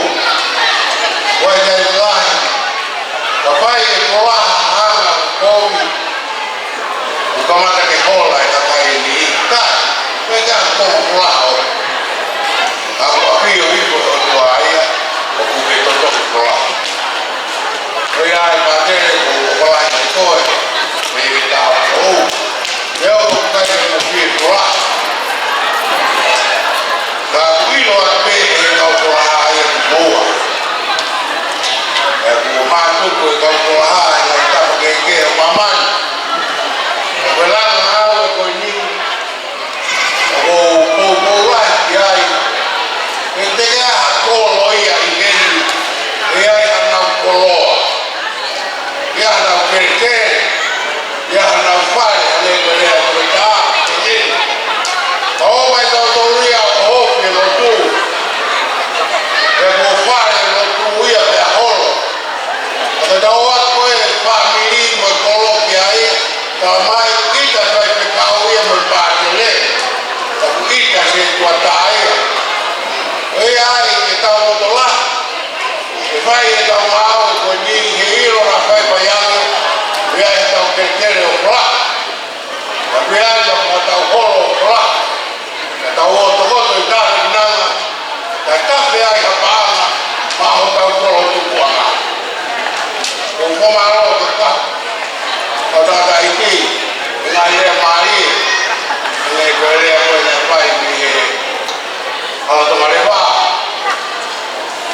o tau mai e ki tau pehe tala noa ki o tau kolo ke tala noa o numeri e ka ngofi ki whakahoko atu pe au ka te motoru koe pehe kai ka ki nau kino ki au o au ko uigo a ko pita koni kono au Kai ka kau kule au ko mau kisi ai.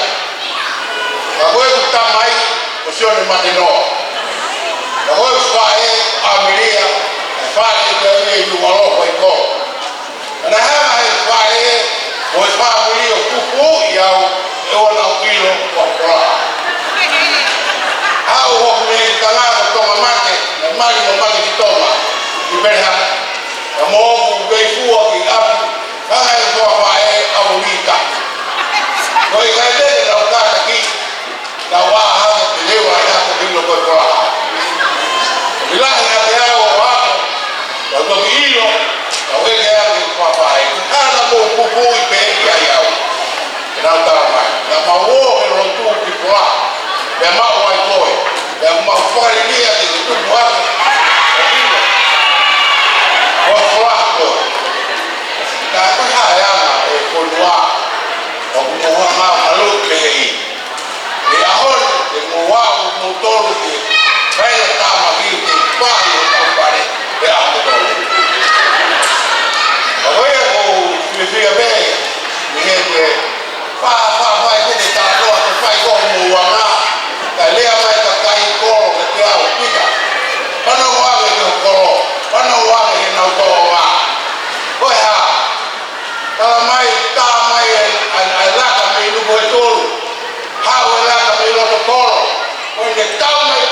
Koe tau. Pea koe tau ki kolo, tau whanau ke nā ngai tō onga. Kai toi ha mea, koe ni tau tau whanau mai ki Nusirani. Wa ai tau passport, tau hunga ke immigration. Kana e whai mea ho tau ki kolo. Alo atu ha taha ke hunga ki whala. Tūrai ni mai ho tō whakapui o e.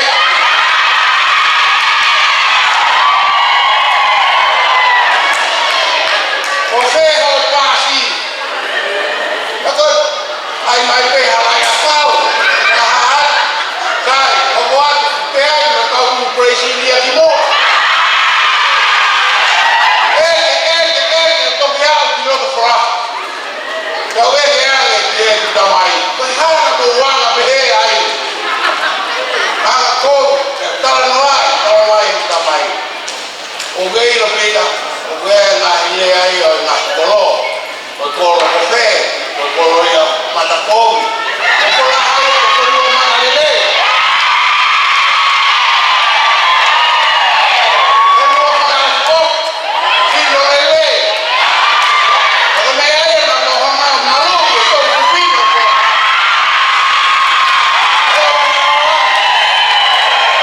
O ane haka kaino a ia. O awe, o kaiwa.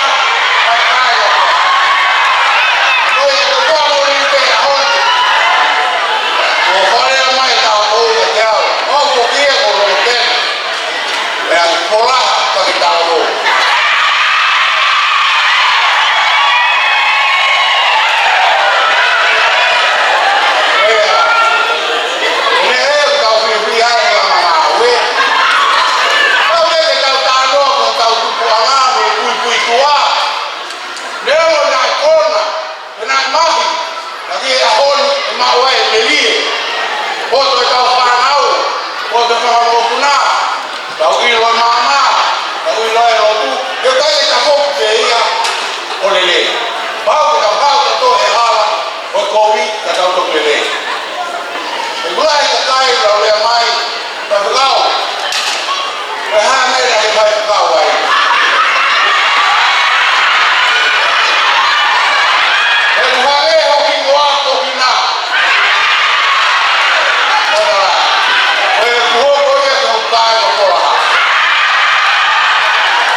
Mau que todo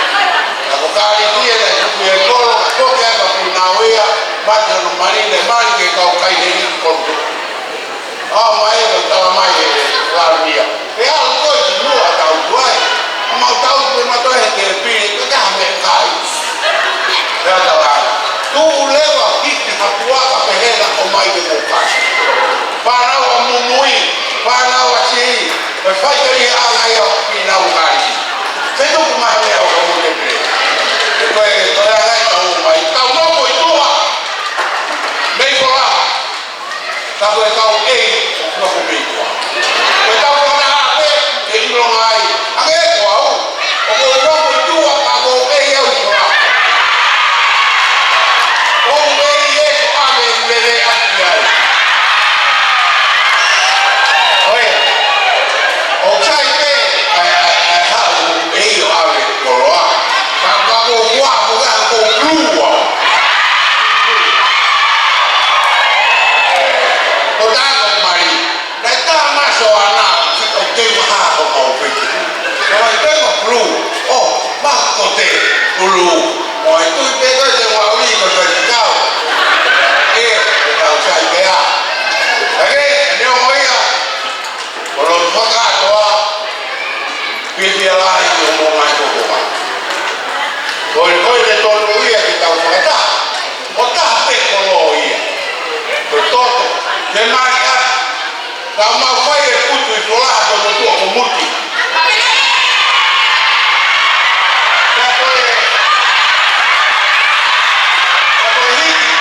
poi hiki mai ni ko e puha mate mai o tubu pe ho ai ma muti e tubu ai ko le tubu i fo ia ko mai ai ua he ulo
Tama ita ngata ya e a fiona ko tau mafau ko tau ka pai ki hatala ko tata ai mau tala no ai ko kaka no ia toto moi vai ko mau ngana ka mana ia a fiona mau tu Hua ke te koe, e hifo mai ha munu mo tāpua.